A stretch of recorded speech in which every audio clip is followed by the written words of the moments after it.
جب آپ ایک بچے کو غصے سے کوئی چیز منع کرتے ہیں کہ تم پاگل ہو، تم بدتمیز ہو، تم یہ کیا کر رہے ہو، تو وہ بچہ نیکسٹ ٹائم وہ کام لازمی کرتا ہے صرف اس ضد اور انا میں کہ آپ نے اس کی انسلٹ کی تھی۔ لیکن وہیں آپ ایک بچے کو پکڑ کر یہ کہیں کہ تم ایک سمجھدار انسان ہو، تم بڑے ہو رہے ہو، یہ کام تمہیں زید نہیں دیتا، تم یہ کام نہ کرو، یو آر بگ ناؤ۔ لیکن ہمارا تو یہ رویہ بالکل بھی نہیں ہے۔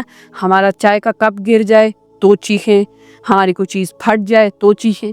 تو ہم ایک چیز کو ایک انسان کے برین سے زیادہ ویلیو دے رہے ہوتے ہیں، ہم ایک بچے کی ذہنی نشوونما سے زیادہ ایک چیز کو ویلیو دیتے ہیں۔ چیز برباد ہو گئی، سر پکڑ کے بیٹھ گئے، اب اس کو یا تو 2-4 تھپڑ لگا لیے۔ تھپڑ تو بہت ہی اگلی چیز ہے، میں تو ابھی تک الفاظ تک بات کر رہی ہوں۔ اسی طریقے سے جو بڑے ہیں وہ بھی، اور جو ان الفاظ کو لے کر جو میرے جیسے جتنے بھی سپیکر ہیں، جو ہم لوگ سوشل میڈیا پر یا اسٹوڈنٹس کو جہاں جہاں بیٹھ کر پڑھاتے ہیں اور پھر ہم لوگ بات کرتے ہیں بچوں سے، ہمارے اوپر یہ بہت بڑی ذمہ داری آ گئی ہے۔ ذمہ داری یہ کہ قیامت والے دن ہمیں حساب دینا پڑے گا اپنے الفاظ کا۔ وہ کس لیے؟